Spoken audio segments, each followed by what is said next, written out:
De volta para uma conversa de peso, hoje recebendo André Har. Já conversamos um pouco da trajetória desse bater na porta e buscar as oportunidades. Aliás, falando em oportunidades, uma das pessoas que eu acho que, não sei se te devem alguma coisa, mas que devem ser muito gratas à parceria que vocês fizeram, é o Guri de Uruguaiana, né? É verdade. Vocês formaram... O Guri de Uruguaiana nasceu ali, né? Nasceu no Bom Dia Rio Grande. Tem muitas histórias. Era o Paulo Borges e ele. Quem apresentava comigo era a Paula Vernaretti, mas na verdade quem descobriu ele foi o Paulo Borges, e a gente começou a fazer algumas brincadeiras, porque era um jornal muito sério, né? Tinha um estilo muito sério. Não é como hoje, a minha postura é bem diferente nos dias de hoje, mas o formato, né, do noticiário, ele era muito formal. E ali a gente começou a fazer algumas brincadeiras e que pegaram muito bem. Tipo, e hoje tipo o Bonner e Maju, assim, mais ou menos, é isso? Mais ou menos isso. Mas é que são... Lá atrás, né? Exatamente. Imagina quanto tempo atrás. Do que se faz hoje aí no É verdade. Nacional. Assim como eu vejo que 10 anos atrás, quando inaugurou a Record, e eu estou na Record há 10 anos, a gente já fazia coisas que hoje a gente vê elas acontecendo, né? E essa maneira informal de apresentar o jornal hoje, tira a bancada, olha para o telespectador e conversa, e tu erra, porque tu é gente, né? E vocês lembram daquela história que eu mostrei ontem, mas assim, uma coisa natural, né? A pessoa vai descobrindo com a gente as coisas, transmissões ao vivo, a gente já cansou de mostrar uma imagem, eu não sou o dono, perdão, bati no microfone, eu não sou o dono da info, eu não tenho que saber tudo, eu sou uma pessoa, mas claro, tem algumas habilidades e tenho alguns canais que o telespectador não tem, né? Mas em tese somos todos iguais, sem diferença nenhuma, mas de tu ir, como aconteceu uma vez, estávamos ao vivo e o repórter entrou com um carro que estava boiando no Guaíba. E aí a câmera, eu disse, não, mostra ali o que está acontecendo, vamos descobrindo junto, você que está em casa, está ligando a televisão agora, a gente viu um carro boiando, a gente não sabe o que está acontecendo, mas enquanto isso vamos ligar para bombeiros. E o troço, aí víamos que no vidro tinha um selo de cadeirante. Então, essas coisas a gente vai descobrindo com o telespectador, né? Como é que é estar lá na hora marcada? Porque tu acorda muito cedo, né? Eu acordo às 13h15 da manhã. E acordo, tomo um chimarrão.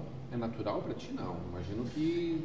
Eu não vou dizer que é natural, mas assim, para eu fazer o que eu gosto já é um estímulo muito grande, né? Assim, é um prazer para eu pegar a estrada e ir para Porto Alegre todo dia. Eu estou hospedado na minha mãe, que mora em São Leopoldo, e vou com prazer mesmo. Gosto, é na estrada que eu penso, que eu vou ouvindo música, já escuto notícias, me atualizo. E então é um momento muito bom para mim.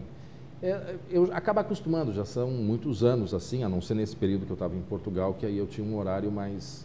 Agora, claro que não é natural, né? Tu tem que manter algumas regras, ou tentar manter algumas regras. Deve dormir cedo, por exemplo. Eu tento dormir cedo, mas às vezes... Como é que fica a vida social aí? A vida, final de semana, né? Reserva para aqueles momentos. Dificilmente algum evento durante a semana eu vou à noite. Porque o domingo de noite já está te preparando para 3 horas da manhã de segunda estar na rua. Já.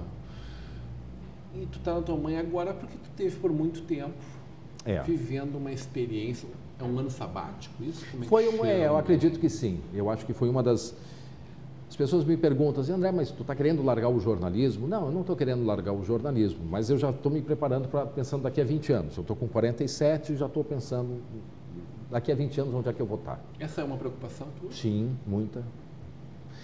É porque o mercado, hoje eu tenho uma ocupação, amanhã eu não sei. Não sei até quando o mercado vai me querer. Não sei até quando eu vou ter condições de fazer o que eu faço, físicas, emocionais.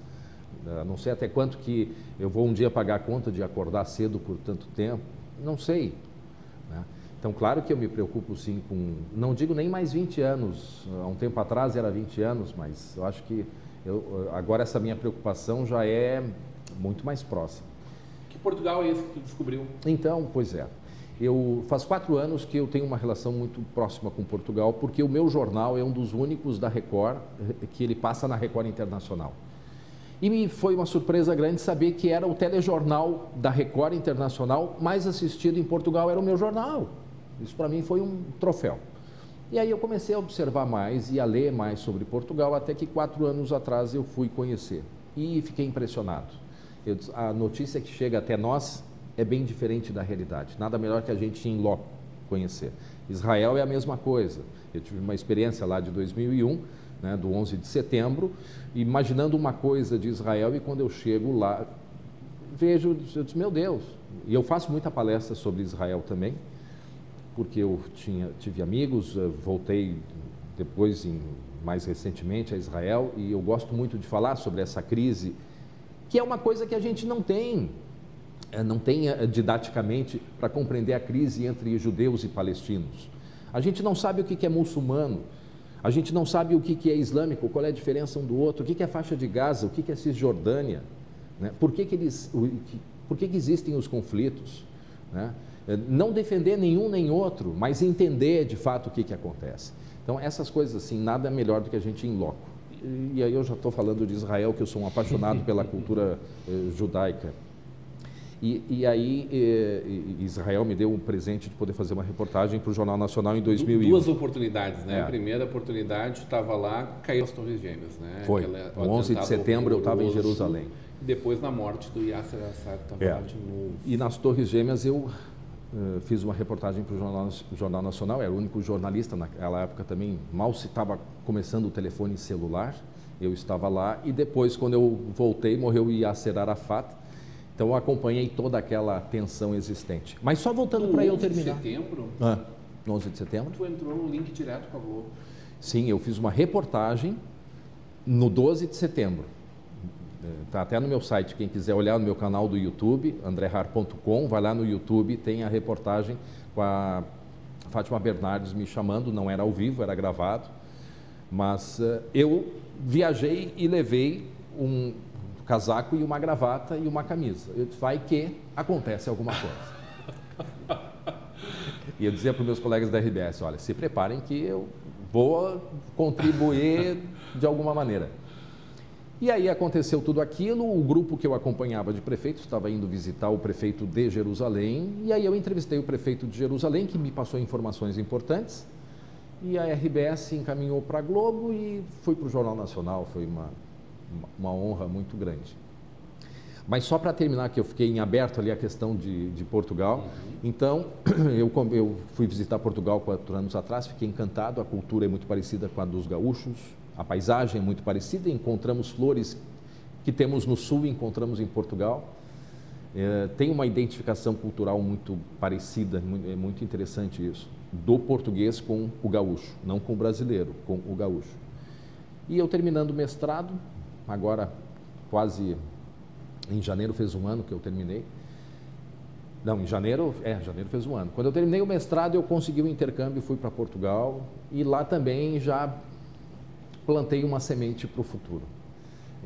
Nós desconhecemos as relações que o Brasil tem com Portugal, nós temos muito preconceito com Portugal, o português ama o brasileiro, nós temos um preconceito e coisas muito erradas, uma visão muito errada de Portugal. E o Brasil tem muitos acordos com Portugal na área de educação, né, no ensino. O aluno, para fazer faculdade lá, precisa do Enem, da nota do Enem. E se tu comprar uma residência lá, tu tem vantagens de visto, se tu quer abrir uma empresa em Portugal. Então, assim, são em diversas áreas. E nisso que eu estou começando, e na área de turismo, a ter um olhar para o futuro. Leiria. Leiria. Que cidade é essa? Que região é essa de Portugal? É um país muito pequeno.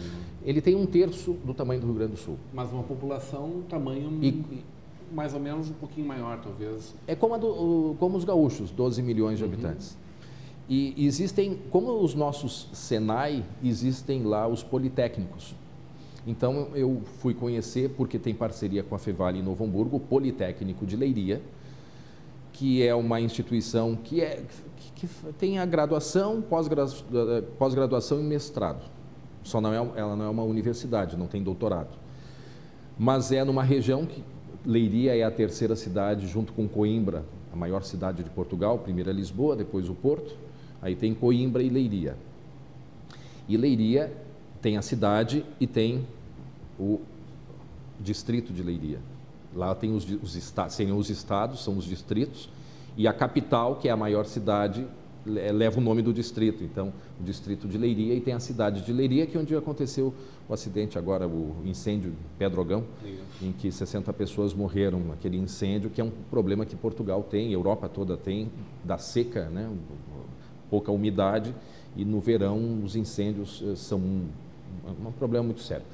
E aí então eu fui conhecer o Politécnico de Leiria, essa instituição que me escolheu para ser o embaixador deles aqui no Brasil, especialmente aqui no Sul, para divulgar, para mostrar essas possibilidades, porque Portugal está de portas abertas para o brasileiro. Por quê? Porque tem um cálculo que se em 60 anos Portugal não estimular a vinda, né, a ida de pessoas, Portugal vai ficar com a metade da população. Então não é de graça também que estão fazendo isso. É uma população muito envelhecida, né? Muito envelhecida, muitos jovens nas outras crises portuguesas deixaram Portugal. E Portugal é hoje um país que não tem assalto. Mas isso a gente está falando de mais de 20 anos atrás. Isso. Né? E a última... Antes da entrada... mas teve uma última crise agora de 4 anos que também muita gente acabou saindo, mas é que são crises diferentes do que nós vivemos. Certo. Né? A dificuldade deles é desse tamanho perto da nossa dificuldade. É um país que não tem assalto, andar de madrugada sem medo das pessoas, Rodrigo. Isso é uma coisa que é uma experiência só tu vivendo para compreender o que é isso. Né? Eu morava num lugar que eu andava de madrugada. Cheguei aqui no Brasil visitar minha família, fui conhecer Rio Grande, que eu não conhecia, foi em setembro passado. Fui assaltado, revólver na cabeça, levaram o meu celular. Cheguei em janeiro aqui, em fevereiro, dentro do carro, vieram os bandidos para levar o meu segundo celular, desistiram por uma... Mas assim, de tarde, em Porto Alegre. E lá não tem roubo. Claro que, como toda cidade, é importante a gente se cuidar, mas não tem essa loucura daqui. Então, eu estou fazendo esse trabalho como embaixador de divulgar... É um bom lugar para estudar, por exemplo? Eu considero excelente. Eu estudei lá, eu fiz cadeiras de enologia, fiz de comunicação, prática de cozinha, que eu gosto. É muito mais barato que no Brasil. Né? Um curso universitário lá, por ano, tu paga R$1.000 por mês uma universidade. Imagina. São 3 anos. Né? E o reconhecimento desse curso? Reconhece, não só, obviamente, em Portugal, como toda a Europa e no Brasil, principalmente se fizer o sanduíche, né, invertido, faz 2 anos e meio lá e faz 1 ano aqui. E faz meio ano aqui. Aí, então, tu tem, claro, com algumas exceções, mas, por exemplo, os advogados, tem muito advogado indo para Portugal, não precisa, só faz o reconhecimento, um carimbo, já pode sair trabalhando. Né? Então, assim, são vários acordos, é isso que eu estou procurando explicar cada vez mais para as pessoas e, claro, vender a ideia do Politécnico de Leiria. Yara Rendes, advogada aqui da nossa região de Novo Hamburgo, que está morando lá, né? Muita gente está indo para Portugal por todas essas facilidades e da língua. Apesar do português não falar as vogais, é muito mais fácil compreender o português a falar do que um americano, por exemplo. Não posso terminar essa nossa conversa sem te perguntar do futuro da comunicação. Como é que fica a televisão versus a internet, versus a geração de conteúdo? A comunicação como um todo, a partir dessa premissa desse grande cross-media. Eu acho que nem a comunicação sabe o que vai acontecer. Dizer que a televisão vai acabar, acho que não. Mas não se sabe. Essa facilidade de comunicação com a internet, ela é tão dinâmica que é muito difícil a gente fazer alguma previsão de qualquer coisa. Olha os e-mails, que até tempo atrás, o e-mail hoje ele está sendo muito limitado para algumas questões. Ambiente corporativo, né? Mas para algo mais oficial, mas também já é uma coisa que está ficando em defasagem. Então, é tudo muito dinâmico.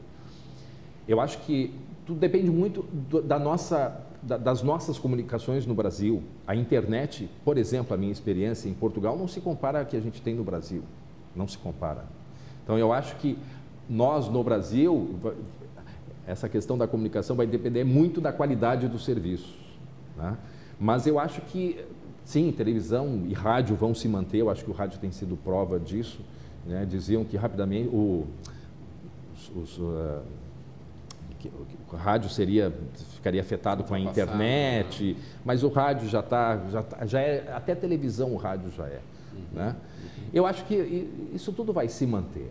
O que eu acho que, uma certeza, a gente tem muita informação falsa e que eu acho que, nesse momento, é que veículos de comunicação importantes, como a televisão, como o teu programa, como televisões Record, RBS, televisões, emissoras sérias, as emissoras de rádio que a gente conhece. Eu acho que é cada vez mais nesses itens, nesses programas, nessas empresas, enfim, que as pessoas vão se direcionar. Porque informação a gente tem muita. Agora, a qualidade é que é o problema. Adorei falar contigo. Eu também. Eu preciso dizer que uma pessoa que passa um ano sabático na Europa, volta para cá, no outro dia está empregado na Record, na nossa União, é porque é um profissional de, além de excelente qualidade, de um excelente caráter.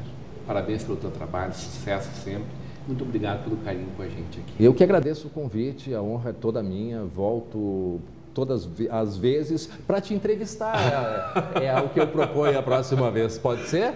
Está combinado, está marcado aqui. Hoje, numa conversa de peso com André Har. Continue agora com a programação da nossa Vale TV, da nossa rede de comunidade de televisão.